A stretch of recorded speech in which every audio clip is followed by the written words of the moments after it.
and I'm in Australia. I don't know if we say data or data anymore. I'm so confused with the language, but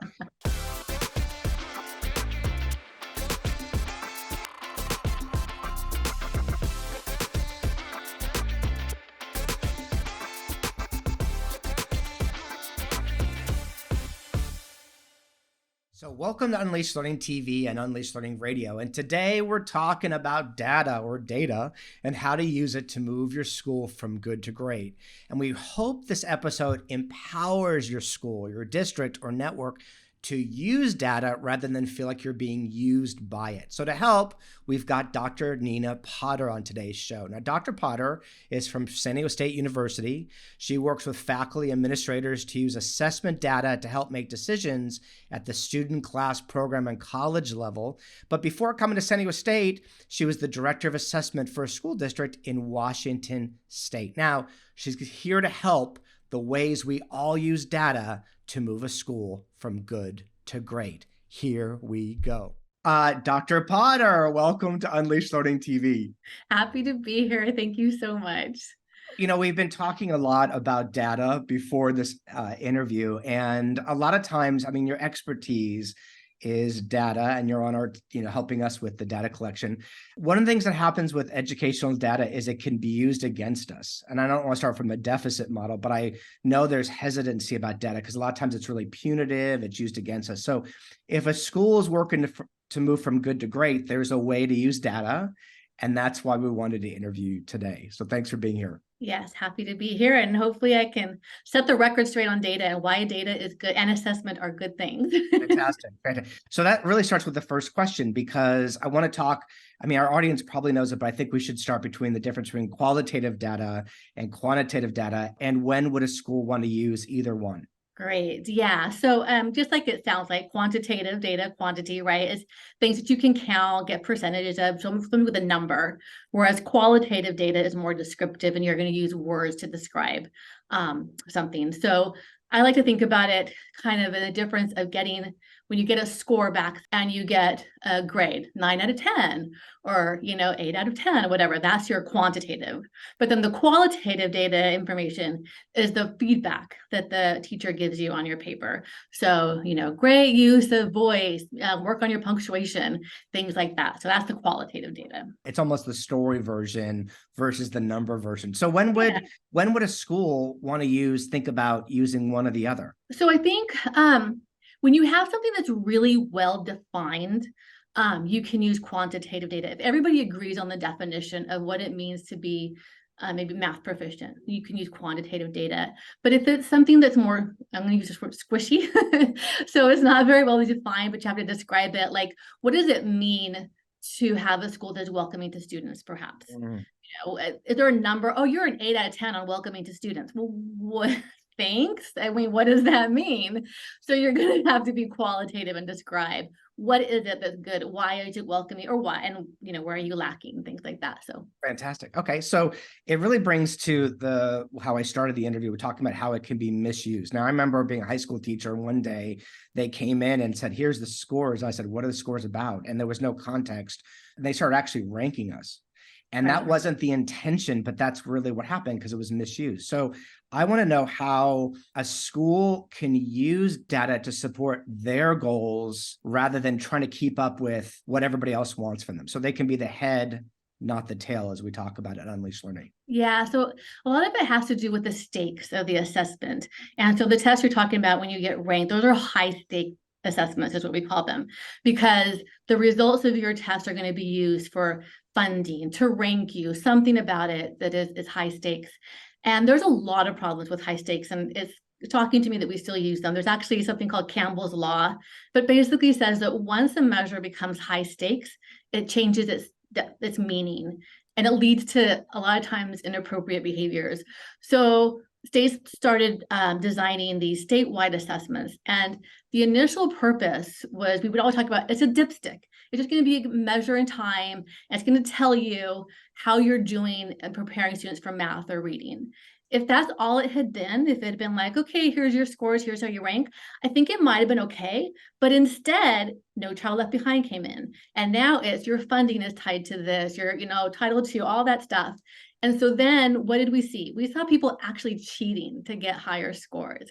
We saw people trying to play the game. They needed to get a raise in their scores. So they would look for what they called bubble kids, kids that are like close to meeting the standard, but not quite there.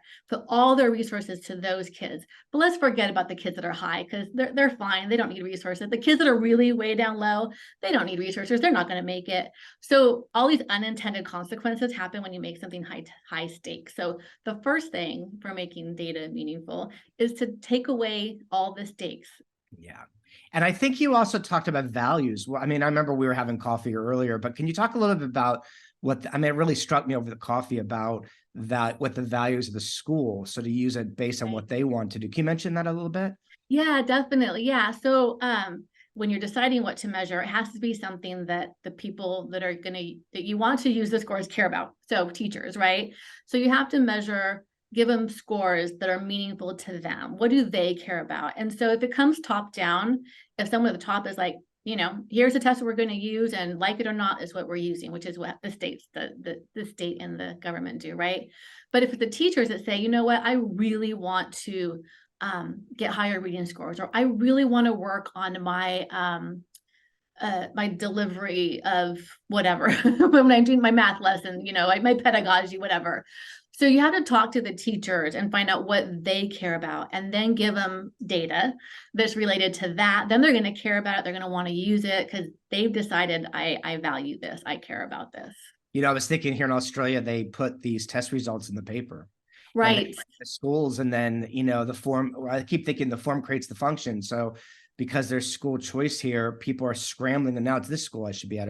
So it creates, and it actually informs the pedagogical approach rather than about learning. So I mean, I think it's really important, the unintended consequences of how this is being used and how it informs the pedagogical approach, because now it's just get to those bubble kids as you're describing. Yeah. Okay, so let's go to, you've alluded to this already, but I want to talk about what are some ways that you've seen data or data to bring out the best in educators in schools, where really, I would say meaning making, where like, I have agency here. How have you seen it used in positive ways? When I think about assessment and test scores, I always think about the research that's on achievement motivation.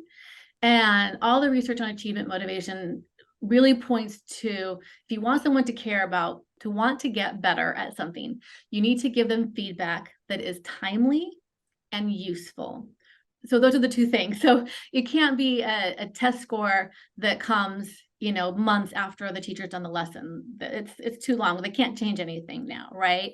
It also has to be useful. So one of the things I remember with all the big state assessments is teachers would get the data, like, Johnny's below standard and Tommy's above standard. They're like, well, I knew that. Thanks a lot. That's not really useful. I could have told you that without that test. And the teachers would be really frustrated. Of course they are, because it's not useful and it's not timely. So when we talk about data, it has to be something with a quick turnaround that's meaningful, that it's something that they care about, and actionable, that they say, oh, okay, I got a low score in fraction. My kids don't do fractions very well, but they're really good at dividing. I don't know. What did I do when I taught that lesson that I didn't do when I taught my other lesson? And how can I learn from that? Makes me think too, so often from a data point, that we're doing this snapshot. And I remember years ago I was teaching this program, and they used to say it takes 2 years to really see change. Mm-hmm. And so we're doing this measurement of a day or a moment rather than over 2 years, or watching. So I used to always, that was always something that made me think about, okay, so I want to talk about trends. So Dr. Nancy Farnan, as you know, talks from an Unleashed Learning perspective about, look at trends. Don't get hung up on boom, boom, right? So when we collect data, we could be overwhelmed by it. We could also look deficit because there's a negativity bias in the brain, right? So we often look there first.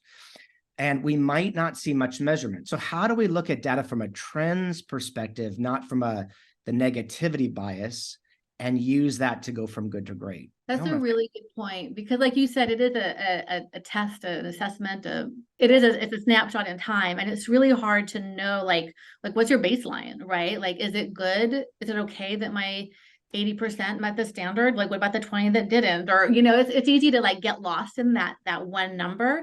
But if you give the same assessment over time, then you can see like, oh, these kids or the next grade, whatever, they are growing. I can see growth. I do see change over time.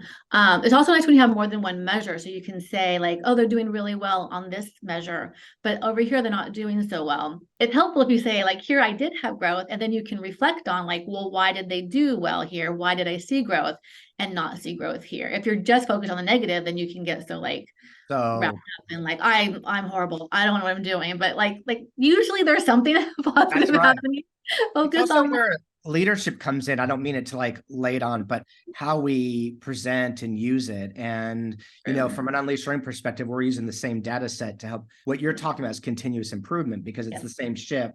And then we can just Yep. keep looking at it over and over and Yep. over. So the trends, but I do Yep. think it's helpful with the negativity bias about being careful about Yes. that. I like to pick a positive spin on that, not be negative. Yeah. we want, we want to be good. We want to improve. So we look at like, oh, I didn't do well here, and like, darn it. But like you said, we have to remember that take that positive spin and look where you did have the growth and what you can do to continue that in different places. What do we care about? And then we keep measuring that rather than trying to Yep. chase a tail of what, because they keep changing. Right. So Yeah.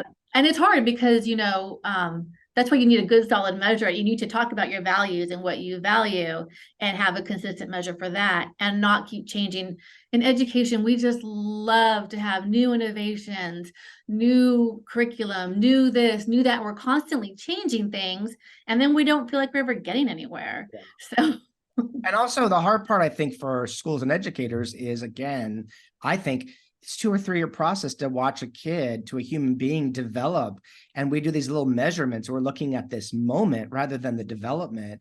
And there's Yeah. been so many students I've met who years later come back, who from a test perspective maybe didn't do well. And they go, I remember one guy said to me, it wasn't until I went to the military that I actually learned what your class was really about. And I wish I had learned it earlier, but I did learn it. So I always remember that learning doesn't always stick in real time. Yeah. I always remember him coming back to tell me that. So, Yeah. okay, last question for Dr. Potter. For schools working to move from good to great, what advice do you have regarding data? And I think you have alluded to it, but I want to just go right there. Yeah, I think, step one is to figure out what people value, what your team, your teachers, what is it that they care about, that they want to grow and see improvement on. Um, whether it's information about their students or it's information about their teaching, because that's something we don't often assess. Often we base everything on test scores, right? They can't change the test scores, but they can change how they teach. So we have to give them some kind of feedback about their teaching, and then they can do something with that data. But I think the key part is figuring out what people value. We talked about quantitative versus qualitative, right? So sometimes things are squishy. If it's squishy and you can't get a number, figure out a way to assess it, still get that qualitative data that you can do something with. So don't only assess the things that are easy to count, because we can get really easily trapped in that. And sometimes it's not easy to count. Well, Nina, I got to say this, in the doctoral program, we had to take qualitative and quantitative statistics. I hung on for dear life in both classes. In the quantitative part, I realized hire a statistician, but ask critical questions. So I'm really glad you're that person, because we need this kind of information right now coming from the right person. So thank you so much for the work you do. Oh, thanks. I'm so glad to be part of the team, and I'm going to get everybody to be really excited about data and assessment. That's my goal. Fantastic. Thanks, Nina. We'll be in touch. All right. Bye. Bye. So now it is your turn. We want to hear from you. And our question is this: what's one way your school, district, or network uses data to move the school from good to great? Jump over to the magical land of Unleashed Learning and join the conversation. And while you're there, if you haven't done it, grab your free ebook, The 5 Roadblocks That Stop Good Schools from Becoming Great Schools.